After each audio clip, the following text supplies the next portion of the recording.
और एक ये है कि स्लांट लिखते हैं ऊपर की तरफ और एक ये ऐसे लाइन कर देते हैं, उसका क्या होता है मतलब? जो प्रिया जी जो लाइन डाली जाती है ना, वो एक इंडिपेंडेंट थिंकर की होती है। नॉर्मली लोगों ने लिख दिया और आखिरी में डॉट लगाते हैं, what does it represent? That means अब ये देखिए यहाँ पे ना वो अपने नाम को इम्पोर्टेंस दे रहे हैं ना अपने सरनेम को। हाँ, और दोनों के बाद ये एक डॉट है, मतलब वेरी जितना बड़ा साइज फर्स्ट अल्फाबेट होता है उतना बेटर होता है। That becomes positive reflection of your personality. ठीक है, तो बेस्ट सिग्नेचर जो हम बोलते हैं वो है आप अपना पूरा नाम लिखिए, आप अपना पहला नाम पहले लिखिए। लोग कई बार अपना सरनेम पहले लिखते हैं, तो उनकी लाइफ में पूरे टाइम वो सरनेम का एक प्रेशर है। इनके हैंडराइटिंग में अगर आप देखेंगे तो के जो आइडियली बड़ा वाला अल्फाबेट है वो बीच वाले के बराबर आ रहा है, वो भी बहुत मैटर करता है। फॉरेंसिक डिपार्टमेंट में जैसे कोई थ्रेट धमकी वाला लेटर आता है कि फेक है कि रियल है, हेल्प किया है किसी को? बाकी अगर सरनेम है ये, यहाँ पे भी आपको कुछ क्लैरिटी नहीं है कि ये लिखा क्या है, कि ये W है, ये H है, ये F और L है, क्या लिखा है नहीं समझ आ रहा। तो that means you are very handwriting में बहुत सारी चीजें मैटर करती है, प्रेशर मैटर करता है। पेन को पकड़ोगे और जिस प्रेशर से आप पेपर पे लिखोगे दोनों का मतलब होता है। जैसे कभी HR डिपार्टमेंट में किसी को एम्प्लॉय करना होता है या किसी पर्सन को, तो उसकी हैंडराइटिंग देख के एनालिसिस को बुलाते हैं कि हमको इसको रखना है कि नहीं रखना। तो आपने किसी को हेल्प किया HR डिपार्टमेंट में?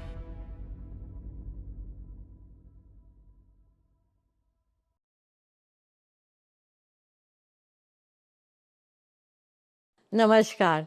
नॉर्मली हाथ की लकीरों को पढ़ के भविष्य को जानते हैं, पर आज हम हैंड राइटिंग से जानेंगे कि इंसान का व्यक्तित्व कैसा है और क्या उसकी राइटिंग ठीक करके भविष्य ठीक किया जा सकता है। और आज हमारे बीच में मनीषा सागर हैं जो कि हैंड राइटिंग एनालिस्ट हैं, और वो बताएंगी कि हैंड राइटिंग कितना प्रभाव डालती है आपके ज़िंदगी में। वैसे तो महात्मा गांधी ने भी कहा था कि अगर मैंने ज़िंदगी में कुछ एक चीज़ की गलती करी है, मैंने अपनी हैंड राइटिंग नहीं सुधारी। और तो और जब मैं छोटी थी और कॉन्वेंट स्कूल में जाती थी तो हैंड राइटिंग का इतना ज़्यादा वो जोर डाला जाता था कि मैंने कई बार नकल्स पे मार भी खाई हुई है। हैंड राइटिंग ये भी है कि किसी एक व्यक्ति की एक तो होती ही नहीं है, सबकी जैसे अपना व्यक्तित्व अलग होता है वैसे हैंड राइटिंग भी अलग होती है। चलिए आज जानेंगे कि इसका प्रभाव क्या होता है आपकी मानसिक स्थिति पे भी।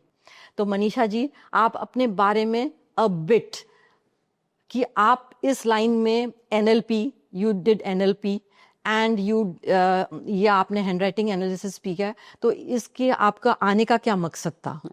Thank you so much Priya ji for asking me to come and be here. सबसे पहले तो मैं आपको बताऊंगी कि हैंड राइटिंग एनालिसिस जो था, hand writing was a very exciting portion for me. मुझे बहुत बहुत एक्साइटिंग लगता था कि कोई एक मेरे पास बचपन में एक बुक आई थी और वो उसमें था how to analyse handwriting. तो बहुत एक्साइटिंग लगा कि वाओ, हैंड राइटिंग को देख के भी कोई किसी के बारे में जान सकता है। तो वहाँ से शुरू हुआ था। तो ये इसको बोल सकते हैं 30-35 ईयर्स पुरानी बात बता रही हूँ मैं आपको। उसके बाद लाइफ हैपेंड। तो जब जिंदगी आपके ऊपर हावी होने लग जाती है तो आप वो सब करते हो, अपने अपने जो इंटरेस्ट होते हैं उनको पीछे छोड़ के यू परसू अदर थिंग्स, है ना। फास्ट फॉरवर्ड गवर्नमेंट इंडस्ट्री के बाद 17 साल बाद एक रियलाइजेशन हुआ दैट ये तो नहीं करना और कुछ अच्छा करना है और कुछ समझना है खुद को भी और लोगों को भी। तो उसके लिए एक टेक्निक होती है न्यूरो लिंग्विस्टिक प्रोग्रामिंग। तो उसमें वो मैंने और मेरी बहन ने वी डिड कोर्स। तो NLP किया। NLP से भी आप लोगों को बहुत अच्छे से समझ सकते हैं और उनको हेल्प कर सकते हैं, मदद कर सकते हैं। उसी दौरान मुझे एक बार फिर से एक नोट मिला अबाउट हैंड राइटिंग एनालिसिस। तो मुझे लगा ओह, होता है ना, रिकिंडल हो जाता है आपका एक पुराना इंटरेस्ट। तो वो फिर से शुरू हुआ और फिर मैंने इसमें अपना समय देना शुरू किया और एनालाइज करना शुरू किया। और करने का जो एक इंटेंशन था वो खुद के लिए था कि मैं अपने आप को कैसे सुधार सकती हूँ। जैसे तो मैंने ये लिख के रखे हैं वेरियस हैंड राइटिंग स्टाइल्स हैं, तो इनका कुछ आप कैरेक्टरिस्टिक्स बताइए कि क्या है ये? ओके, मैं इससे पहले कि हम यहाँ पर आए, मैं बताना चाहूंगी कि हैंड राइटिंग में ज्यादातर लोगों को लगता है कि हैंड राइटिंग बहुत सुंदर है या बहुत गंदी है देखने में। ठीक है, वो एक सोसाइटल सेटअप में अपने आप को एडजस्ट और रखने के लिए होता है ब्यूटी, जैसे हम इंसान के लिए भी जो बोलते हैं ना, very beautiful person, very ugly person, these are the two extremes that we use. तो that is only a perception. Okay. ठीक है, it is only a perception जो हम देखना चाहते हैं कि अच्छा, बिकॉज हमें बचपन से एक कंडीशनिंग हुई रहती है जहाँ पे हमें एक्सट्रीम्स में डालने की आदत है. अच्छा है, बुरा है, सुंदर है, बदसूरत है, खुशबू है, बदबू है. So these are those two extremes. वो अभी भी चला आ रहा है. हाँ, तो हैंडराइटिंग में जो मैं एक मिथ होता है ना कि खूबसूरत है या गंदी है, उसको हटा के जो चीजें जो देखते हैं हम, वो है क्या पढ़ पा रहे हैं कि नहीं पढ़ पा रहे हैं. सो विच इन इंग्लिश इज लेजिबल है या इलेजिबल है. ठीक है, जैसे ये वाला, ये क्या डिसेप्ट करता है, ये वाली राइटिंग, ये वाली writing, first writing, like this one. See, हर अल्फाबेट जो है, अब मैं यहाँ पर वो वाला अल्फाबेट नहीं है, अगर अल्फाबेट टी की बात करते हैं, जो टी अल्फाबेट है, T like something like this. आप रनिंग हैंड में टी लिख दीजिए. ये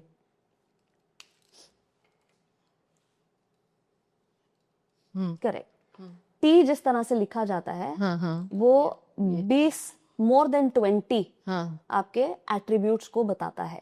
टी सिर्फ, टी, केवल टी. अच्छा. तो बहुत सारे अलग अलग तरीके होते हैं टी लिखने के. अच्छा. हाँ, बिल्कुल.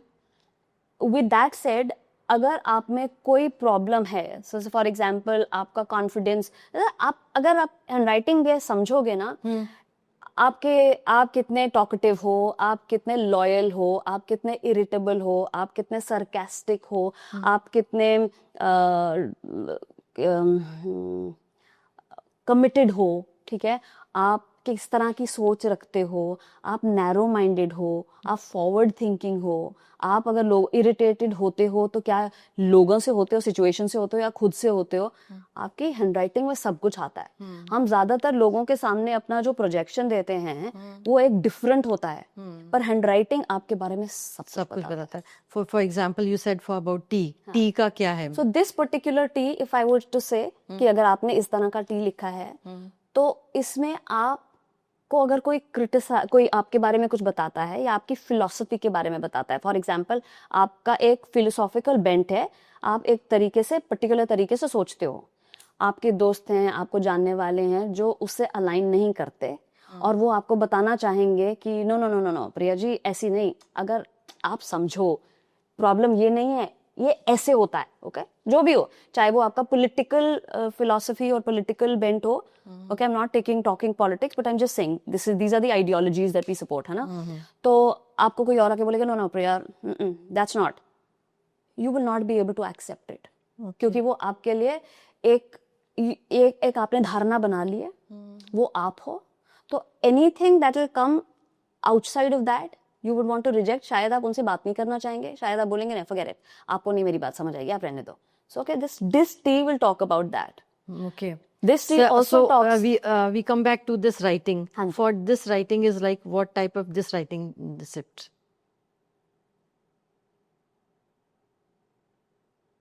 See here the person.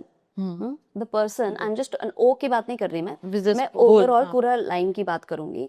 इसमें जिस तरह से शुरू किया और जिस तरह से एंड किया, ओके, जो एंडिंग स्ट्रोक है आपका, ये वाला हो गया, ये वाला हो गया, और यहाँ पर हो गया, this kind of a person is basically overly available for time, space and money.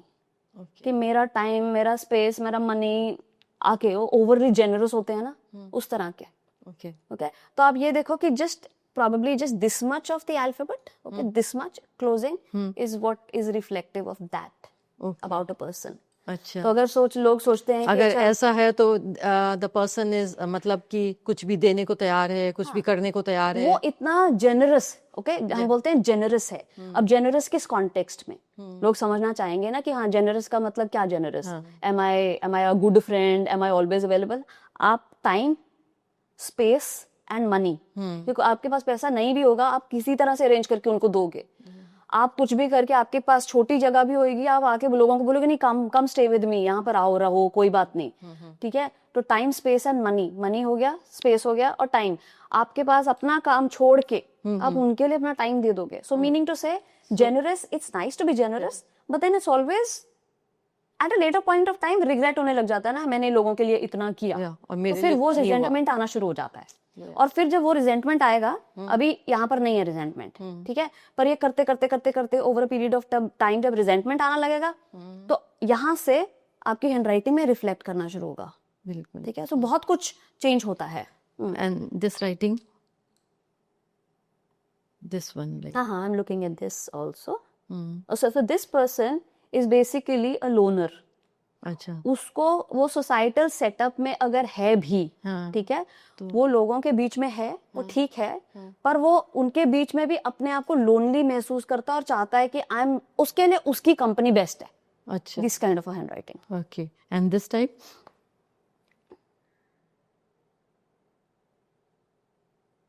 This one, this kind of a person is less with, he doesn't have too many friends, ठीक है, सिलेक्टेड फ्रेंड्स होंगे उनके।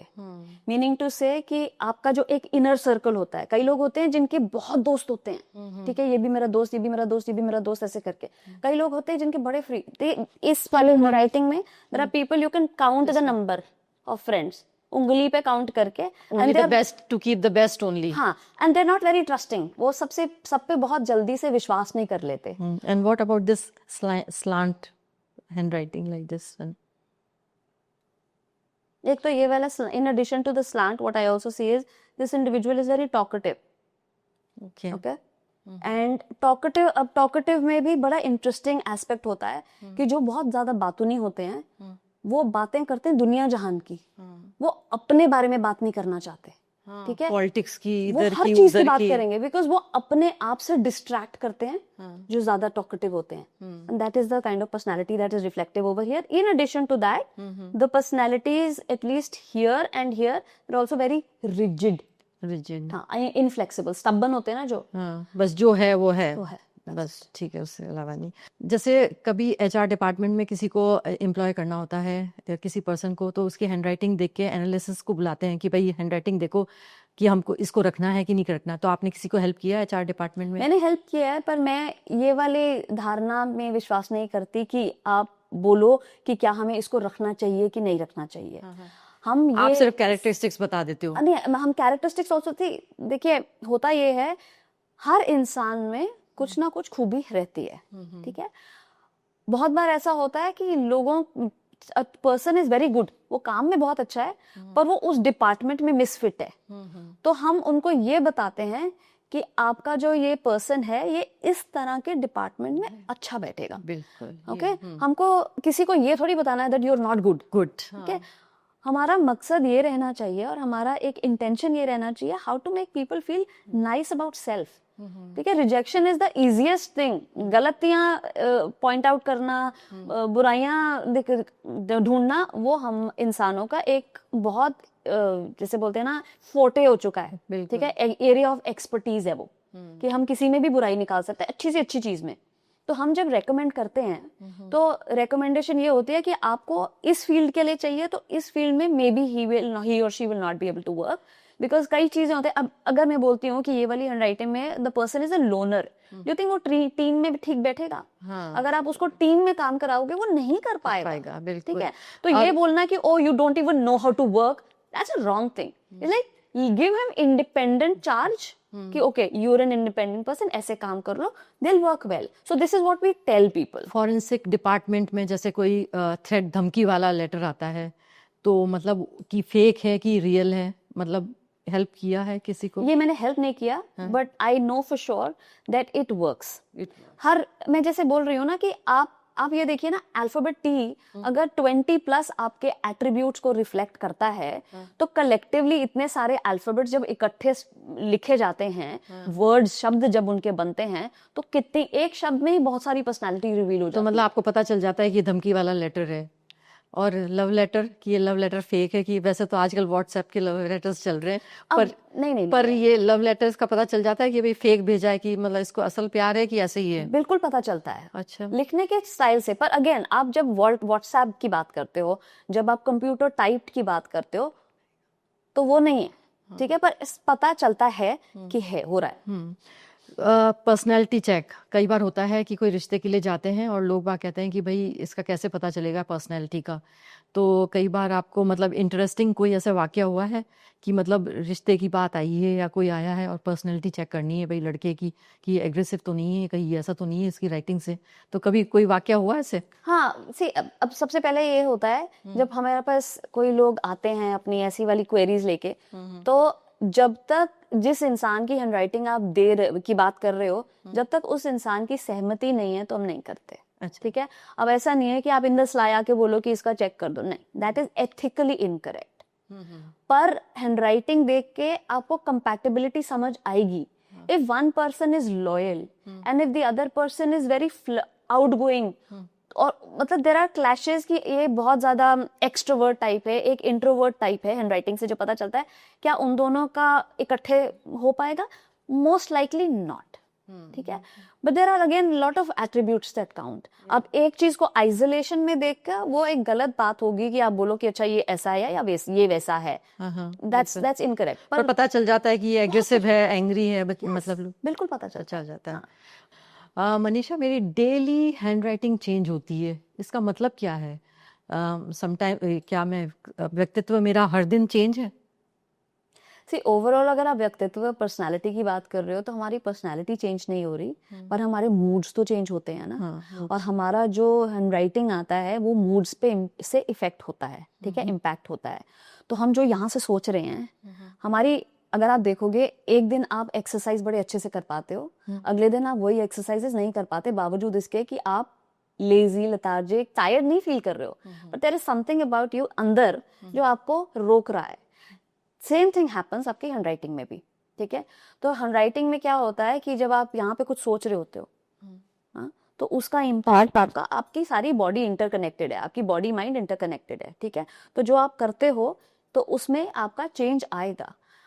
You will be surprise कि आप ये बोल सकते हो कि मेरी हैंडराइटिंग बदल गई है, पर उसको जब एनालाइज करने लगेंगे तो कल की हैंडराइटिंग, आज की हैंडराइटिंग और कल की हैंडराइटिंग, आसपास के 10-15 दिन की हैंडराइटिंग में ज्यादा बदलाव नहीं होता। देखने में सुंदर या बदसूरत हो सकती है, पर जो एनालिसिस करने वाला है उसके हिसाब से, मतलब अगर हम यहाँ पे बात करते हैं तो हम ये जो आपके लिखने का तरीका है ना वो बदलेगा नहीं। ठीक है, आपका अल्फाबेट थोड़ा सा टेढ़ा हो जाएगा, ये थोड़ा छोटा हो जाएगा, पर आपको ओवरऑल लिखावट मतलब मूड के हिसाब से या मतलब कि टाइमिंग के हिसाब से चेंज हो जाता है। मूड इम्पैक्ट करता है, बिल्कुल करता है। तभी अगर हम बात करें तो बचपन से आज तक, शुरू में अगर हम सबकी क्लास में नर्सरी में अगर सबकी एक जैसी हैंडराइटिंग थी, तो over a period of time अगर आज आप बैठे हैं और अपने नर्सरी वाले क्लास के जितने भी फ्रेंड्स या स्कूलमेट्स थे उन सबकी अगर आप हैंडराइटिंग में मंगवाएंगे, किसी का कुछ भी मिलता नहीं नजर आएगा, क्योंकि इतने सालों में कितने एक्सपीरियंसेस हुए ना, सबके अच्छे बुरे, इररिस्पेक्टिव एक्सपीरियंसेस की बात कर रहे हैं। Experiences get us to change things. हमारी पर्सनालिटी बदलती है। जैसे हम बचपन में बोलते हैं, मैं अपने बारे में बोलूंगी, I was an introvert person. Today आज जब लोग मुझे मिलते हैं तो वो they're surprised.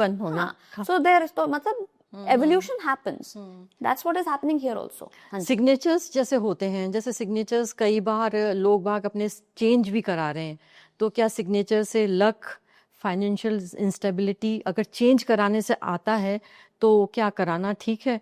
क्योंकि जो एक बचपन से या कोई अपनी राइटिंग को चेंज करा के करे तो क्या मतलब वो ठीक होता है? और नॉर्मली मैं आपको बताऊंगी कि मतलब नॉर्मली तो जैसे आप कोई पढ़ा लिखा नहीं है तो वो तो सिग्नेचर नहीं करेगा ना, वो तो अंगूठा छाप कर देगा। तो how will you find out कि उसका क्या है, मानसिक स्थिति या व्यक्तित्व क्या है उसका? So let's discuss few signatures. And वो भी सिग्नेचर्स में होता है, मतलब आजकल तो ये लिखा जाता है, लाइन ऊपर जा रही है तो आप ऊपर जाओगे, लाइन में नीचे 2 डॉट है तो 2 अफेयर्स होंगे, लाइन में आखिरी में डॉट है तो मतलब ये होगा। So let's try few signatures. Most certainly. उससे पहले मैं सिर्फ आपसे बताना चाहूंगी कि सिग्नेचर क्या होता है। सिग्नेचर होती है आपकी personality reflection in the shortest form. ठीक है, आपके बारे में आपका शॉर्टेस्ट रेफरेंस पॉइंट होता है आपका। जैसे आपने बोला कि लाइन के नीचे 2 डॉट्स हैं तो अफेयर्स होंगे, जितने लोग उतनी बातें। ठीक है, डॉट्स का मतलब है, पर डॉट्स का मतलब अफेयर से नहीं है। पर अगर किसी का एक मेंटल स्टेट उसी डायरेक्शन में सोचने का है तो वो उसी उससे देखेगा, पर किस डायरेक्शन में जा रहा है बिल्कुल मैटर करता है। The upward direction, downward deflection, straight line, wavy line, सब कुछ मैटर करता है। बिकॉज अगर आप देखेंगे तो हैंडराइटिंग होती क्या है, it his lines and circles और कर्व्स, दैट्स इट। बिल्कुल ठीक बिल्कुल। है, तो आपके बारे में सब कुछ रिफ्लेक्ट करता है। अब आपका उससे पहले का सवाल था, क्या सिग्नेचर चेंज करने से व्यक्तित्व चेंज होता है? लगता है। फाइनेंशियल लक change होता है? स्टेबिलिटी होता है। अगर फॉर एग्जाम्पल कई लोग होते हैं जो अपना सरनेम पहले लिखते हैं और अपना नाम बाद में लिखते हैं। कई लोग होते हैं जो अपने इनिशियल्स लिखते हैं, ठीक है। अब इनिशियल्स के बीच में डॉट डॉट डाल के करते हैं। फॉर एग्जाम्पल अगर किसी का है, if I was to write MS, okay, और समथिंग एल्स, तो M लिखा, डॉट लिखा, S डॉट समथिंग एल्स, अगर कोई और सरनेम है तो उसका भी मतलब होता है। व्हाट इज टेकिंग प्रोमिनेंस, आपकी जिंदगी में क्या महत्व चीज क्या लेट्स शो, है ना। शो। सो मनीषा, आप इस सिग्नेचर के बारे में बताइए। ये फुल सिग्नेचर है। हाँ, तो प्रिया जी, जैसे आपने पूरा का पूरा नाम लिखा है, ठीक है, पूरा नाम में इंसान के बारे में ये पता चलता है कि वो अपने आप से कितना कंफर्टेबल है। ज्यादातर अगर छोटे छोटे नाम करते हैं कोई, जैसे अगर आपने यहाँ पर कुछ और लिखा है, उसमें अगर लोगों ने अपना नाम नहीं लिखा, सिर्फ इनिशियल्स लिखने शुरू कर दिए, तो उनकी पर्सनालिटी में वो कुछ है जो नहीं बताना चाहते, ठीक है, वो रिवील नहीं करना चाहते। तो इस वाली हैंडराइटिंग में आपका सबसे पहले जब हम सिग्नेचर एनालाइज करते हैं तो हम ये देखते हैं कि उसने लिखना क्या चाहा है, ठीक है, और लिखना कैसे चाहा है। क्या आपकी हैंडराइटिंग में कौन सा पोर्शन बड़ा है या छोटा है, हर कुछ मैटर करता है। साइज मैटर करता है।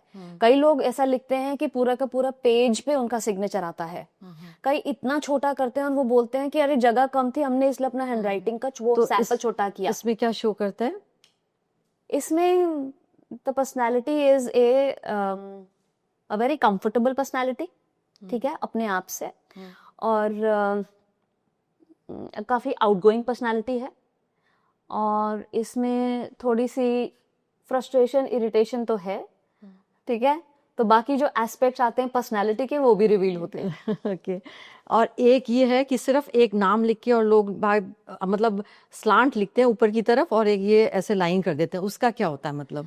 जो प्रिया जी, जो लाइन डाली जाती है ना, वो एक इंडिपेंडेंट थिंकर की होती है। अच्छा, ठीक है, और वो काफी अच्छी और प्रभाव डालने वाली मानी जाती है, पर उसका एक कंडीशन रहता है कि वो लाइन सीधी होनी चाहिए। लोग गोल गोल गोल गोल करके डालने लग जाते हैं, गोल ऐसे डालते हैं, उसका भी मतलब अलग होता है। पर नॉर्मली अपवर्ड डालते हैं जैसे। See upward, if from left to right upward जा रहा होता है तो definitely talks about positivity in life, ठीक है। ये लोगों को लगता है कि ऐसे थोड़ी होता होगा, पर अगर जितना आप प्रैक्टिस अपना चेंज अगर करना चाहते हैं, और उसमें अभी तक आप लाइन नहीं डाल रहे हैं, पर अगर आप लाइन डालना शुरू करते हैं तो आप देखेंगे over a period of time आपको खुद में बहुत बदलाव नजर आएगा। और एक ये है कि मतलब नॉर्मली लोगों ने लिख दिया और आखिरी में डॉट लगाते हैं, what does it represent? That means कह दिया ना, कह दिया, बस चुप हो जाओ। One dot means that. अच्छा, okay. And then there is a name, and then line, and then 2 dots. 2 dots represents, अगर हम किसी चीज को बोलते हैं कि ये आगे भी होता रहेगा, उसमें हम क्या करते हैं? टू बी कंटिन्यूड लिखते हैं ना, टू बी कंटिन्यूड के आगे डॉट डॉट डलती है ना, दिस इज दैट। अच्छा, टू बी कंटिन्यूड। तो This is मतलब not अगर the end. मतलब नॉर्मली Like ये ना कह दिया ना तो कह दिया, यहाँ पर है that there is more coming. मतलब देयर इज मोर कमिंग, मतलब मोर अफेयर्स कमिंग, लाइक अफेयर बोल रहे हो? नहीं, मतलब किसी को होता है ना, तो वो किसी ने, मैंने सोशल मीडिया में देखा, डॉट्स डाल देते हो तो मतलब एक अफेयर से हट गए, दूसरे अफेयर में है अभी। आई थिंक आजकल लोगों की एक ये सोच ही ऐसी हो चुकी है जहाँ पे हम केवल अफेयर्स की बातें करते हैं। Life is not about affairs, life can be an affair with yourself, ठीक है। तो हाँ, and dealing with your own daily affairs, रोजमर्रा की जिंदगी में जो चल रहा है, कुछ ना कुछ होता रहेगा। It is like to be continued. और सिर्फ अगर M.S. अगर कोई होता है सिग्नेचर, तो दैट मींस, अब ये देखिए यहाँ पे ना वो अपने नाम को इम्पोर्टेंस दे रहे हैं ना अपने सरनेम को, हाँ, और दोनों के बाद ये एक डॉट है, मतलब वेरी रिजिड पर्सनालिटी। ओपननेस नहीं है, बताना नहीं चाहते हैं, और इम्पोर्टेंस किसी का भी नहीं है, ना खुद के नाम का ना सरनेम का। जहाँ पे अगर आपने दूसरा वाला देखेंगे तो यहाँ पर भी अपने नाम पे इतना इम्पोर्टेंस नहीं है जितना सर नेम पे इम्पोर्टेंस है। हाँ हाँ जो चीज फुल में लिखी जाती है इम्पोर्टेंस हम उस चीज को देते हैं। हाँ हाँ ओके तो हर हैंडराइटिंग, हर जो सिग्नेचर है कुछ ना कुछ अलग ही बताता है। साइज मैटर करता है, साइज ऐसे वाला साइज मैटर करता है कि अगर आपने ये छोटा सा लिखा है, ऐसे साइज मैटर करता है कि कितना बड़ा लिखा है, और मतलब अल्फाबेट्स के साइज पे मैटर करता है। जितना आप रिस्ट्रिक्ट करते हैं या छोटा करते हैं उतने आप यहाँ पर भी ऐसे होते हैं पर्सनालिटी वाइज, श्रंकन पर्सनालिटी। हमारे पास कुछ और सिग्नेचर्स आए हैं गेस्ट के, तो ये सिग्नेचर क्या रिफ्लेक्ट करता है और ये सिग्नेचर क्या रिफ्लेक्ट करता है? ओके तो सबसे पहले जब हमारे पास सिग्नेचर आता है तो हम I don't jump to conclusion. ऐसा नहीं है कि अपने आप देखा और बोल दिया। तो सबसे पहले पूछा जाता है कि आपने क्या लिखने का प्रयास किया है। ठीक है, आपने अपना नाम लिखा है, ओके, आपने ऐसा क्यों लिखा है, ठीक है, क्वेश्चन। एनालिसिस लेटर किसी और पर्सनालिटी का एनालिसिस है वो डिफरेंट है, पर अगर कोई टच एंड फील इंसान है उससे सबसे पहले सवाल किया जाता है, बिकॉज मैं अपना दिमाग नहीं लगाना चाहती, हम अपना इसका साइंस लगाते हैं। ठीक है, तो जैसे इन्होंने लिखा ARICK, ठीक है, इसमें A किस तरह से लिखा गया, R किस तरह से लिखा गया, I कैसे लिखा गया, C और K कैसे लिखा गया, लाइन किस तरफ डाली गई है, किस तरह से I के ऊपर डॉट डाला गया है, वो भी बहुत सारे डिफरेंट पर्सनालिटी ट्रेट्स को रिफ्लेक्ट करता है। So what does it show? ठीक है, अब ये वाला इसमें अगर आप देखेंगे तो ये जनरली छोटे अल्फाबेट्स होते हैं। ठीक है, मतलब मीडियम, अगर हम डिवाइड करें, 1 मिनट पेन अगर आप देंगे मुझे, तो अगर हमारी जो इंग्लिश की जो नोटबुक होती थी जिसमें हम लिखते थे, तो इसमें ये 3 होते थे। ठीक है, तो मतलब अगर हमने L लिखना है तो वो ऐसे लिखा जाता था, और अगर हमने G लिखना है तो हम ऐसे लिखते थे। A हमारा यहाँ पे जाता था, तो मीनिंग टू से, सॉरी नॉट दिस वाला, तो अगर हम लिख रहे हैं तो 3 डिफरेंट स्पेसेस ऑक्यूपाई होती हैं। इनके हैंडराइटिंग में अगर आप देखेंगे तो K जो आइडियली बड़ा वाला अल्फाबेट है वो बीच वाले के बराबर आ रहा है, वो भी बहुत मैटर करता है। अब K कैसे लिखा है, अगर आप कोई ऐसे देखेगा तो देखने में ये IC लग रहा है, which means there is a lot of other things that come about। ठीक है, K नहीं लग रहा, और K के बहुत ग्राउंड रूल्स होते हैं। R किस तरह से लिखा है, ज्यादातर लोग R लिखते हैं ऐसे। ठीक है, इसमें तो समझ ही नहीं आता, आपको ये नहीं पता चलता कि इन्होंने R लिखने का कोशिश किया कि N लिखने का कोशिश किया। ठीक है, so that is a personality जो अपने बारे में ज्यादा पता नहीं करना देना चाहते, किसी को वो नहीं पता they don't want people to know them the way they are. वो जिस तरह का दिखाना चाहते हैं। सो आपकी हैंडराइटिंग आपका प्रोजेक्शन होता है, आपकी रियलिटी नहीं होती है। तभी हम बोलते हैं लिखने में कि जितना सरल तरीके से अपना आप हैंडराइटिंग, अपना सिग्नेचर करेंगे उतना बेटर होगा। So this person is not doesn't want to show what type of person he is. Absolutely not. Okay, about this person. But this line, इसका upward deflection है, तो the person is very positively oriented, moving towards and has a future way forward, वो forward thinking इंसान है। अब यहाँ पर आपने यहाँ पे इनका नाम पूरा कर दिया है, पर अगर कोई देखेगा तो किसी को समझ नहीं आएगा ये जतिन है कि जैन है। ये A और T जो मिक्स्ड है यहाँ पर, तो इकट्ठे लिख के कैपिटल A लग रहा है दिखने में। ठीक है, the one good thing in the word in this particular इतने से पोर्शन में, the size of the first alphabet। Okay.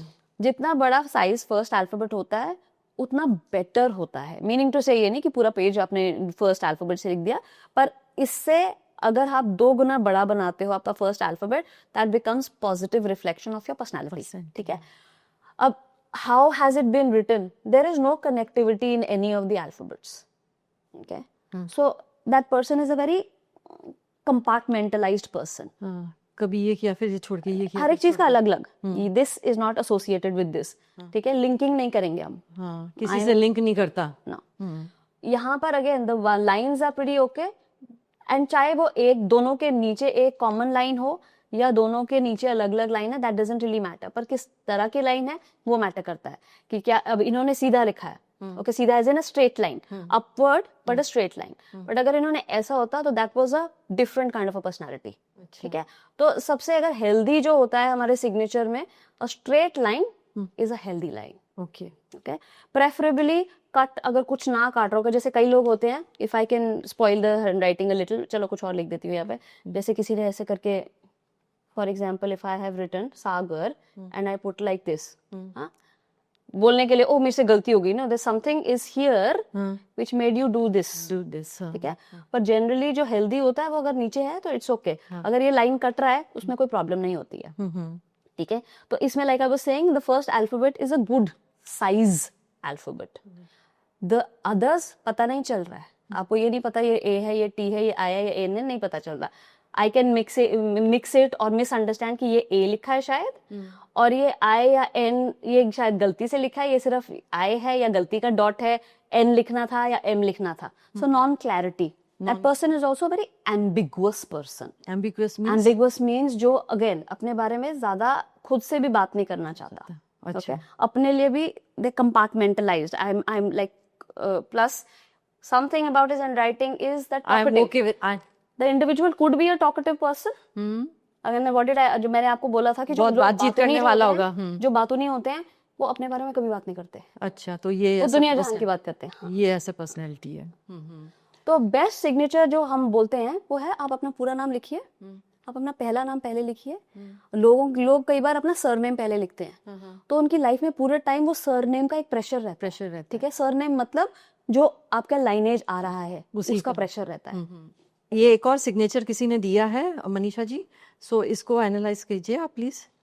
तो प्रिया जी सबसे पहले मुझे अगर आप बताएंगे तो ये वाले पोर्शन में क्या लिखने का प्रयास किया गया है? इनका आर एस आगे है, आर और एस। अगर कोई देखेगा तो ना ये आर लग रहा ना ये एस, ये लग रहा है 1 and 8, है ना। तो मीनिंग टू से कि अगर आर उनका फर्स्ट नेम है और ये जो बैलेंस एस के बाद जो भी लिखा है वो अगर उनका सरनेम है, तो आर तो वैसे ही कंप्लीटली हिडन है इसमें, मतलब आर के कोई वैल्यू है नहीं, और वो अपने बारे में कुछ ज्यादा सोचते नहीं है। Okay? उनका कॉन्सेप्ट ऑफ सेल्फ, अगर मैं उनका ज्यादा हैंडराइटिंग देखूंगी आई एम डेफिनेटली श्योर कि उनका जो कॉन्सेप्ट ऑफ सेल्फ है बहुत कॉम्प्रोमाइज्ड होगा। उसका मतलब ये होता है कि वो अपने बारे में वो अपने आप अपनी प्रायोरिटी नहीं है, ठीक है। वो अपने बारे में आखिर में शायद सोचेंगे भी नहीं, सोचेंगे तो आखिर में सोचेंगे, नहीं तो नहीं सोचेंगे। अब अगर ये एस है जो 8 लग रहा है, so there is so much of गोल गोल हैपनिंग, है ना, बहुत ज्यादा गोल गोल घूम रहा है, तो इसमें भी क्लैरिटी नहीं है, कॉम्प्लिकेशन है। आप ये देखिए ये अल्फाबेट ओ है या ए है, जो भी है, इसमें भी there is so much of interference, ठीक है। तो आप ये देखिए, और बाकी जो है वो थ्रेड है, वो पढ़ने में ही नहीं आ रहा, तो that person is not sure of himself also, वो अपने आप को भी नहीं जानते हैं, and there is life complicated correctly. Life is, yeah. Does if he changes his signature it will improve? Lot of things will change. हाँ, हमको ये लगता है कि इतनी छोटी से बदलाव से क्या बदलेगा, पर अगर हम बात करते हैं तो छोटे से ही हर कुछ शुरू होता है ना। और सबसे पहले एक छोटी सी सोच ही है जो बदलते हैं, जिस पे बदलाव लाया जा सकता है। ठीक है, आजकल है ना कंप्यूटर्स का जमाना है, लोग लिखना ही नहीं चाहते। 20-20 साल तक तो लोगों ने पेन ही नहीं उठाया है, तो आपको क्या वो जो कीवर्ड से पता चल जाता है या टाइपराइटर पे कुछ लिखते हैं उससे पता चल जाता है कि उसकी क्या व्यक्तित्व है? क्योंकि अब तो लोग बाग यूज ही नहीं कर रहे पेन। बिल्कुल तो सही। अब इसके बारे क्या कहेंगे आप? अगर आप देखेंगे तो जितने साल आपने बोला है, 30 साल 20 साल जो भी है, उस समय से आप देखेंगे बहुत सारे लोगों के मेंटल सिचुएशन बहुत चेंज हो रही है। बिल्कुल हो रही है। पहले लोग फिजिकली बहुत अलाइंड थे, एक्सरसाइजेस में भी, वो भी डेली जो रोजमर्रा की जिंदगी में जो कार्य किए जाते हैं उनमें खुद की बॉडी इन्वॉल्वमेंट थी। अब खूब सारे गैजेट्स आ गए हैं, अब उसको साइड में रख के आप हैंड राइटिंग की बात करते हैं। हैंड राइटिंग में अब हमारे पास कंप्यूटर है, उससे पहले टाइपराइटर था, अब हमारे मोबाइल्स पे भी हम मैसेज करते हैं। तो अगर आप देखेंगे मोबाइल की मैसेजिंग क्या है, जब आप मोबाइल ऐसे पकड़ते हैं आपका सिर्फ थंब मूवमेंट हो रहा है, पर आपको थंब को पता नहीं है कि वो कर क्या रहा है। आपने ए प्रेस किया या बी किया है, एल किया या के किया, जी करा, क्या कुछ नहीं पता चलता। लाइकवाइज जब आप लैपटॉप पे भी मूव कर रहे हैं, आपको एक क्वर्टी है, आपको पता है कि कौन सी की कहाँ पर है, पर आप ऐसे तो मूव कर सकते हैं, but there is no change जो मन पे आ रही हो, ठीक है, माइंड पे नहीं है। ये हम मैकेनिकल हो गए हैं। पर जब हम हाथ से लिखते हैं ना, और हम कहते भी हैं कि उसका इंग्लिश में बोलूंगी मैं, इसका हिंदी अनुवाद मैं कर नहीं पाऊंगी। What gets written gets done. Written, हाथ से हाथ लिखना से लिखा मतलब हुआ, इतना जरूरी है। हाथ से लिखा हुआ। तो अगर आप हाथ से लिखने से क्या होता है, आपका एक न्यूरल पाथवे क्रिएट होता है and then it gets registered. ठीक है, यहाँ तो पर अगर आपने अपॉइंटमेंट, जैसे पहले अगर पुराने टाइम की बात करें तो जब आप मार्केट जाते थे, एक अपने हाथ से लिखी हुई जो लिस्ट होती थी, जब आप अगर आप लिस्ट ना भी देखते तो आपकी सारी चीजें आ जाती थी। आज आप बहुत सारी चीजें टाइप करके लेके जाते हैं अपने मोबाइल पे, पर बड़ी सारी चीजें मिस हो जाती हैं अगर आपने मोबाइल खोला नहीं होता है, बिकॉज आपकी वो एक कनेक्टिविटी तो बनी ही नहीं थी ना। तो मतलब हैंड राइटिंग इतनी इम्पोर्टेंट है जो हैंडराइटिंग कि लोग बहुत भूलते important जा है, रहे हैं। बहुत इंपॉर्टेंट है। कहने की बात है कि ओ हमारे पास टाइम नहीं है, मेरे हाथ थक जाएंगे। आप जब एक्सरसाइज करने जाते हैं तो पहले 10 दिन तो आपके हाथ, बॉडी, जो जो भी आपने नए अपने बॉडी पार्ट्स को फिर से एक्सरसाइज में डाला होता है तो दर्दें होती हैं, एंड हैंड में भी होगी। तो हैंड की एक्सरसाइजेज होती है, यू डू योर एक्सरसाइजेज और आप लिखना शुरू करिए, बिकॉज जब आप लिखेंगे ना आपके यहाँ पे बहुत चेंज आएगा। हमारा ये होता है जिस तरह से हम लिखते हैं यहाँ इफेक्ट करता है, जिस तरह से हम सोचते हैं उससे लिखावट में इफेक्ट होता है। तो all those who are doing computers, थोड़ा लिखना भी चालू कर दो आप। नॉर्मली ऐसा होता है कि पेन ऐसे पकड़ा जाता है, नॉर्मली ऐसे ही पकड़ा जाता है, तो इससे कौन कौन से पॉइंट्स पे मतलब प्रेशर पड़ता है और क्या ठीक होते हैं points, body points? Very good question. Hand writing में बहुत सारी चीजें मैटर करती हैं, प्रेशर मैटर करता है। अब प्रेशर कैसे मैटर करेगा, जिस तरह से आप पेन को पकड़ोगे या पेंसिल को पकड़ोगे और जिस प्रेशर से आप पेपर पे लिखोगे, दोनों का मतलब होता है। ठीक है, क्या पेन ठीक पकड़ा है, नहीं ठीक पकड़ा। अगर आप मैंने बड़े सारे लोगों को देखा है जो चाइना, हांगकांग के मेरे कॉलीग्स हुआ करते थे, वो ऐसे करके पेन पकड़ते हैं। हाँ, यूएस में भी ऐसे पकड़ते हैं, कई तो ऐसे पकड़ते हैं नहीं पेन। वो ऐसे पकड़ते हैं, आप देखिए मुट्ठी बंद करके और फिर ऐसे से करके लिखते हैं। आपको समझ नहीं आता वो लिखते कैसे हैं। दैट इज अगेन, वो हम चीज नहीं करेक्ट करते, हम लोगों की हैंडराइटिंग करेक्ट करते हैं, because that is what matters the most. पर कुछ पॉइंट्स तो दबते ही होंगे इसके। ये वाले पॉइंट्स दबते हैं, दे आर एक्टिवेटिंग पॉइंट्स। सी हर एक चीज का द मोर यू यूज, जैसे आपको अगर आप सुबह सुबह लोगों को पार्क्स में देखेंगे तो वो हाथ की वो करते हैं ना, तो that is basically activating the entire body. So हमारे हाथ में, जैसे कहते हैं कि health is in your hands, literally है ये बात। तो मर्म के बहुत सारे पॉइंट्स हैं जो हाथ में हैं। So the more you write, your points are activated. Naturally they brain start के लिए getting, बहुत अच्छा absolutely, रहेगा। हाँ, बिल्कुल। बहुत जरूरी है, बहुत जरूरी है। अगर आप करेक्ट करना चाहते हैं, आधी से ज्यादा आपकी जो मेंटल प्रॉब्लम्स है वो लिखने से चेंज होनी शुरू हो जाएंगी, इंप्रूव होनी शुरू हो जाएंगी। बिल्कुल। अच्छा मनीषा जी, कुछ मेरे पास है ना इम्पोर्टेंट लोगों के सिग्नेचर्स हैं, तो उसको एनालिसिस करते हैं और बताइए कि आप क्या है इसमें। ये वाला सिग्नेचर है, ये सिग्नेचर है।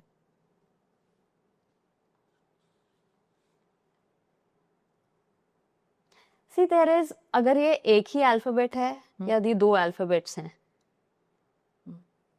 If you can tell me ये किसका सिग्नेचर है। हिटलर नाम है। हिटलर है कि, तो अगर आप इनकी हैंडराइटिंग में भी देखोगे, there is a lot of flamboyance, जिस तरह से इन्होंने अपना एच लिखने का वो प्रयास किया है। अब अगर आई देखोगे, अब इनका डाउनवर्ड डिफ्लेक्शन देखो, ठीक है। So he was not a very, he was very erratic. अब इरेटिक का हिंदी अनुवाद होगा कि वो कुछ भी करते थे। हाँ, इरेशनल। हाँ, तो लोगों को इरेशनल लगता था, अपने हिसाब से वो इरेशनल नहीं करते थे, लोगों के हिसाब से, which is reflective in his handwriting also. ना इफ यू सी, अगर आई का डॉट है तो वो आई से कितना हटके है, ठीक है। So he was a very restless kind of a person. था रेस्टलेस तो। हाँ, तो टी में तो दिख भी नहीं रहा, एल भी नहीं दिख रहा, बाकी में क्लैरिटी नहीं है। So he himself did not know much about himself. पर अगर आप उनके बारे में पढ़ेंगे तो बहुत कुछ रिफ्लेक्ट होगा कि वो कहाँ से आए थे, क्या थे, and what he became, which is coming about over here also. He never wanted to be what he became. He wanted to be a footballer. अच्छा, ठीक है, अब वो यहाँ पर दिख रहा है अच्छा कि वो, और and it was not a joyous journey नहीं थी उनके लिए, ठीक है, वो खुश नहीं थे। So this is reflective of it in the handwriting. and this shows the downfall Also. okay. So Manisha, this is the second famous personality. Tell something के बारे में। तो so this basically looks like Nelson Mandela, पर अगर आप देखेंगे N और M नहीं समझ में आ रहा है, ठीक है, पर बिकॉज ये पूरा पढ़ने पे पता चल गया मंडेला ही होंगे। और यहाँ पर W भी लग रहा है, VW लग रहा है, लिखा NNM है, ठीक है, जिस तरह से इन्होंने A और ND लिखा है, ELA, पूरा का पूरा बहुत कुछ डिफरेंट बताता है इनकी पर्सनालिटी के बारे में। अब इनका भी अगर इनको कोई इनके बारे में कुछ बोलता, वह इनकी सोच के बारे में कुछ बोलता, he was not okay with it. Therefore अगर आप देखें तो अगर ये अपार्थाइड के अगेंस्ट खड़े हो पाए, okay, there was a belief system that he was operating from, ठीक है, मतलब ये गोरे काले के लिए ऑलरेडी एक धारणा थी जिसपे वो चल रहे थे, ठीक है, और उस चीज को, अपनी चीज को लेके वो बहुत एडमेंट थे, जिसे बोलते हैं स्टबर्न भी बोल सकते हैं उनको, ठीक है।